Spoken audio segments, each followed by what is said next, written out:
planned my wedding with excitement only to discover my mother secretly invited my estranged father who abandoned me as a child, and she tried forcing me to forgive him publicly, even though I still carried years of hurt and unanswered questions. I'm 23F, and I should be walking on clouds today. My wedding is in 3 weeks' time. I live in North Carolina, a small town where everyone knows everyone else's business, but I'd spent almost a year preparing for this day, and it felt like my little getaway from all the dirty stuff in my family background. My fiancé, Elias, 26M, is stable, level-headed, and the first man ever to make me feel like my life was not just an open novel with more questions than answers. We met in college, and immediately he was aware of the vacuum that my dad left in my life. My father, Leonard, is 51 years old now, and he's been out of my life since I was about 5. He left my mother, Marlena, 48F, and me after years of arguing, cheating, and just not being there even when he was physically present in the home. My one real memory of him is him shutting the door one evening after another, loud screaming fight with my mother. She was standing there holding me in her arms, and I remember that she was shaking more than I was. He never came back. Growing up, it was always just me and my mom. She worked 2 jobs for most of my childhood, sometimes 3,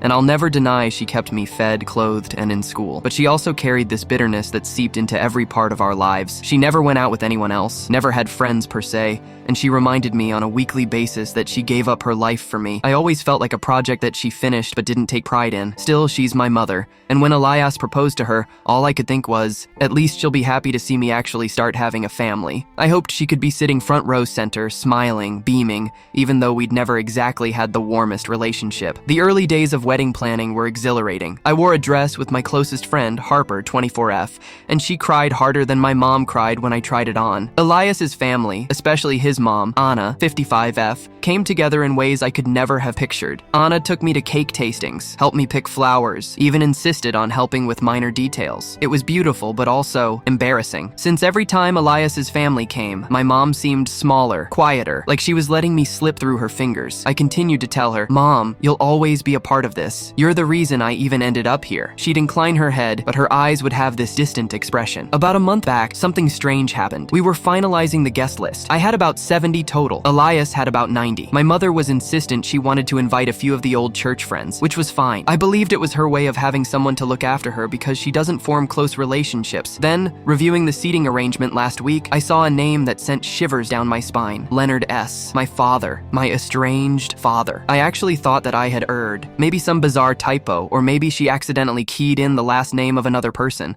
But when I asked her, she didn't even flinch. She just said to me, "Yes, I invited him. He's your father, and he is entitled to come." My heart dropped. It was like I was being pushed back into my childhood. All those wakeful nights tormented by questions of why he never called, why he never showed up on birthdays, why he never signed a single letter. And now, out of the blue, she was asking me to face him at my wedding. The one day I desired happiness, not open wounds. I told her point blank, "Mom, I don't want him there. He doesn't belong there." She crossed her arms and informed me, "You should forgive him. You'll regret it one day if you don't take him back." That's when I realized that this was never about me. It was about her, about whatever guilt or unfinished business she had with him.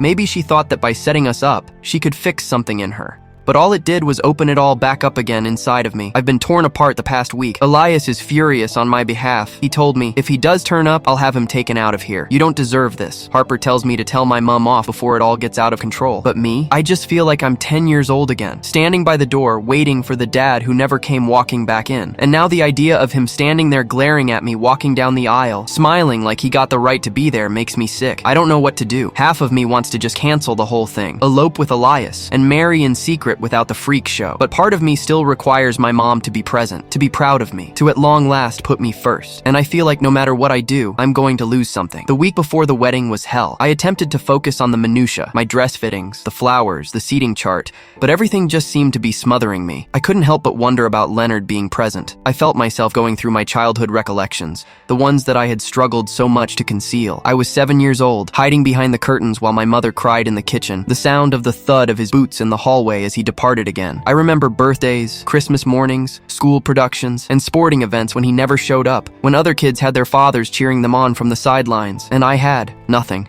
And now, my mom wanted to make me smile at him in front of everyone. The idea made me sick. I tried to talk with Marlena again. I said, "Mom, please, This has nothing to do with forgiveness. I don't want to see him. I don't want him there, and I won't make like it's fine." She glared at me, and for the first time, I saw something shatter in her eyes. Not sadness, not guilt, but anger. "You're selfish," she hissed. "I raised you alone. I sacrificed everything. And now, on your wedding day, you're allowing this hatred to conquer you? He's your dad, despite what you believe." I was appalled. All those years of abandonment, all those sleepless nights crying for him, for a dad, and she had the nerve to tell me I was selfish for not forgiving him on my wedding day? Elias tried to step in. "Mom," he told her, reaching out to take her hand gently, "you have to understand what this is doing to her. This isn't about forgiving or him forgiving. This is about her day. She should be able to have her wedding without being thrust into trauma." My mom clenched her jaw. "Elias, you don't understand. He's family. She'll forgive him. It's the right thing to do." I could feel my hands trembling. I wanted to scream. I was ready to get out. I found myself lying awake nights staring up at the ceiling,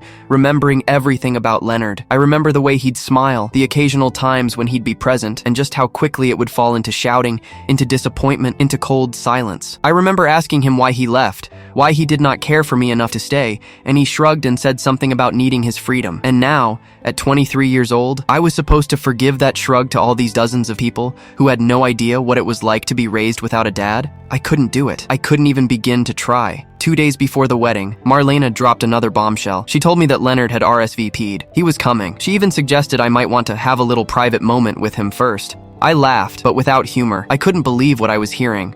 She wanted me to talk to him, maybe hug him, maybe smile and nod and pretend that all the pain, all the years of unanswered questions never were. I cried through the night on the phone with Harper. She listened as I vomited it all, the abandonment, the anger, the betrayal, the injustice of it all. She told me, "You don't owe him anything. Not now, not ever. This is your day. You don't have to forgive whoever you're not ready to forgive." And I knew she was right. But seeing the right thing and feeling the right thing are two very different things. The wedding morning, I woke early. I couldn't eat. I barely slept. Whenever my phone would vibrate, I pictured it was Leonard, leaving some message saying he was arriving. Elias put his arms around me as I shook. He whispered softly, "We're going to be okay. I promise. We'll set boundaries. It's your day." And I clung to that promise, because if I hadn't, I don't know what I would have done. The wedding took place at a small lakeside venue. It was all beautiful. Warm sun, the water glinting, flowers at every turn. But all I could think about was how overwhelming my father's presence would be. And there he was, Leonard, in the outer circle of guests, older than I had remembered, thinner, his hair flecked with gray, my heart twisted in my chest. I couldn't breathe. He looked at me, and for a moment I forgot that I was supposed to dislike him. But the reminder hit me. The not being there nights, the birthdays, the lies, the perpetual absence, and I remembered exactly why I couldn't forgive him, at least not today, not like I wished my mom to see. I tried to walk into my role, down the aisle, and for Elias to be standing there waiting for me, but my legs buckled. I hated, with a sense of betrayal and anger, my mom who had orchestrated all this without talking to me about it. I wanted to turn around, scream,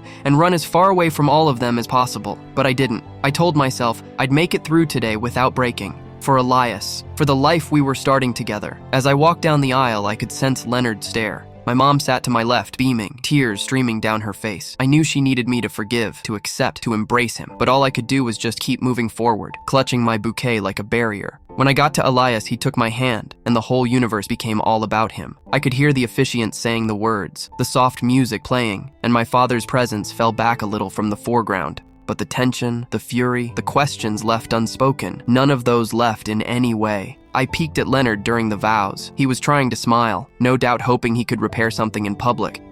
But I wasn't there yet. I knew then that forgiveness isn't something you can stage in public. It has to be internal, and mine wasn't there yet.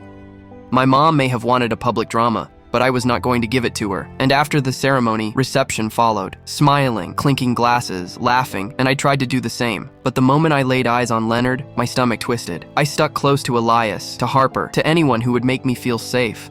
And my mother, she fumed in silence, I think. Not with Leonard, not with Elias, but with me. I could feel it from the way that she kept looking over her shoulder, waiting for some fairy tale makings up that weren't going to happen on that day. I discovered something important that night. My wedding was supposed to be my day, my start of a new life. And it would be, even if he was there. But only if I set limits, if I said no to my mom's guilt trip and my dad's history dictating how I feel. I was not hugging him. I was not forgiving him in public. And if that hurt my mom's feelings, that was her choice, not mine. By the next morning, I felt like I hadn't slept a wink. The reception had been too late, and while everyone had shaken our hands and wished us congratulations, the shadow of Leonard made every smile feel fake. I woke up in our hotel room to see Elias lying beside me, his hand still grasping mine. I simply sat there on the ceiling, staring upwards, for hours it seemed, trying to make sense of what had happened and what was in store for me. My mom barely spoke since the ceremony. She gave me a tight smile as she served me my breakfast tray, but it was genuine, strained. I could sense her disappointment as a crushing weight upon my chest. I needed to tell her that it was my wedding day, not a therapy reunion session, but the words would not come. Leonard had asked for a word with me in private, which I knew meant that he wanted some form of reconciliation. I didn't go in. I did not want to go in and face him. I didn't want to hear sorries that would probably be insincere, empty apologies from a man who had been gone for almost 2 decades. But Elias, firm and unshakable, said to me, "You should listen to him. At least you'll get to have the last word." I reluctantly consented, my stomach curling in anxiety. I saw Leonard in a quiet corner of the hotel garden. He looked older than I remembered, exhausted in ways I hadn't imagined. His eyes held a mixture of shame and uncertainty that made my chest shrink further. He started speaking. "I know I don't deserve it," he said quietly, sounding as if he feared I'd shriek at him in the instant. "But I had to come here. I had to apologize. I wanted to spit. I wished I could scream at him for all those nights.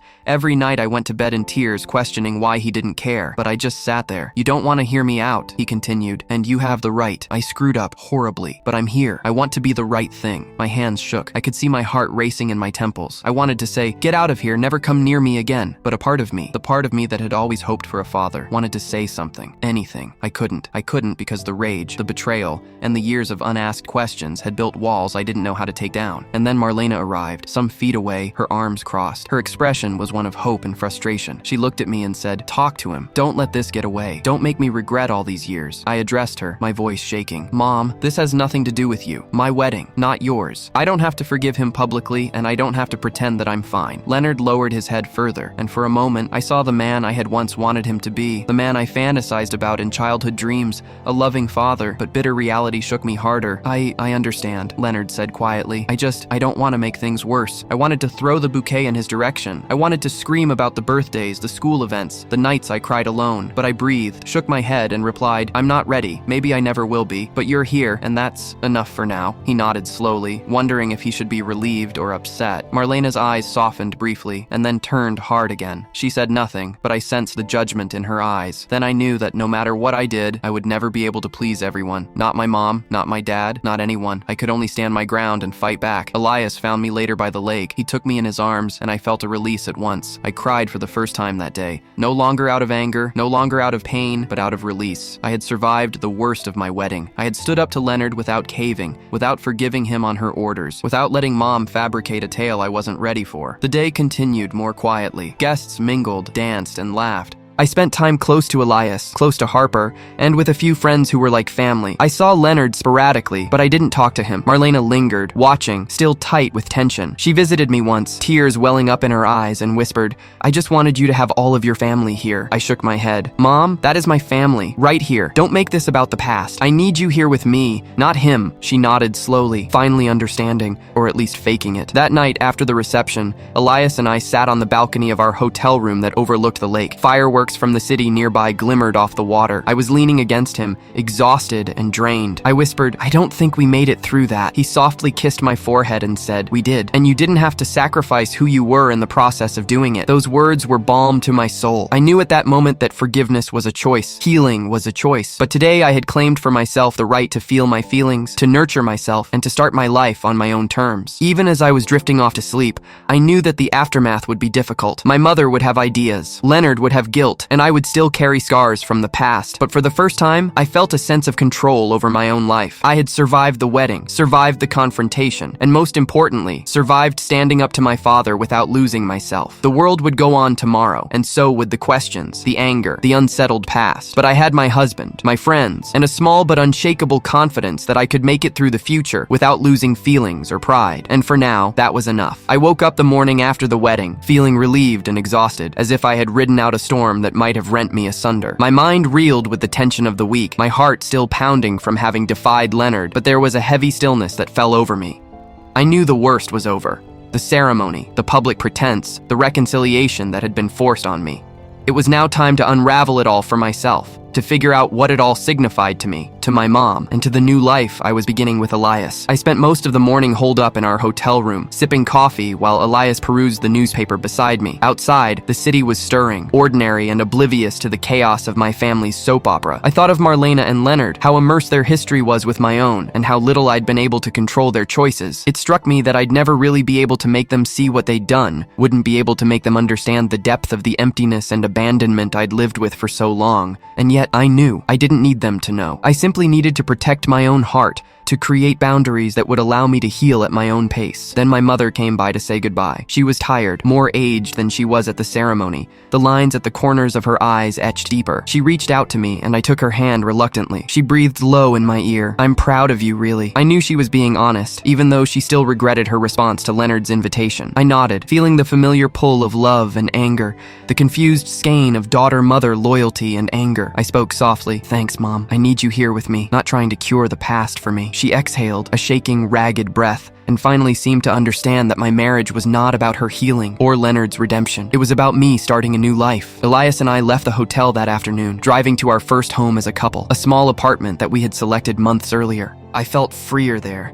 as if the weight of expectation and duty to forgive had finally been removed from my shoulders. Unpacking, I thought of Leonard again. He'd not tried to contact me since the wedding, and I did not expect that he would. Part of me wanted to feel anger. Part of me still wanted to feel the ache of missing for a father I never had. But most of all, I had a quiet resolve. I would keep the past close to me, but I would not let it dictate the future. That evening, we took a few of the friends who had endured the wedding craziness with us out for an intimate dinner. Harper, of course, was also there, joking and keeping the spirits up, and I was able to be myself, laughing freely for the first time in weeks without worry of Leonard's shadow looming over me. Elias crushed my hand under the table, and I saw how much strength I gained in having someone who actually looked at me, flaws, scars, and all, and loved me because of it. It was only then did I comprehend that family isn't blood. It's the people who choose to remain with you, who honor your pain, and who let you keep going even if the past is messy and unfinished. I reflected on all of it during the following few days. The wedding, my fight with Leonard, my mom pushing, the emotional raging. I crammed it all into a journal I'd been hiding for years. It was healing, a way of sorting out the twists of anger, fear, and sorrow that had been fermenting within me. I learned that forgiveness isn't something you can stage in front of an audience, that it doesn't always take place in dramatic turning points or public display. Sometimes it's low-key, personal, and takes place years from then, or maybe not at all. And that is enough. Marlena and I began talking cautiously after the wedding, delicately unspooling the resentments that had mounted over years. She admitted quietly and without remorse that she'd been wrong to invite Leonard. She hadn't done it to harm me, she said, but in order to get closure for herself. I didn't forgive her for that immediately. I didn't even have to. I merely listened to her, acknowledged her perspective,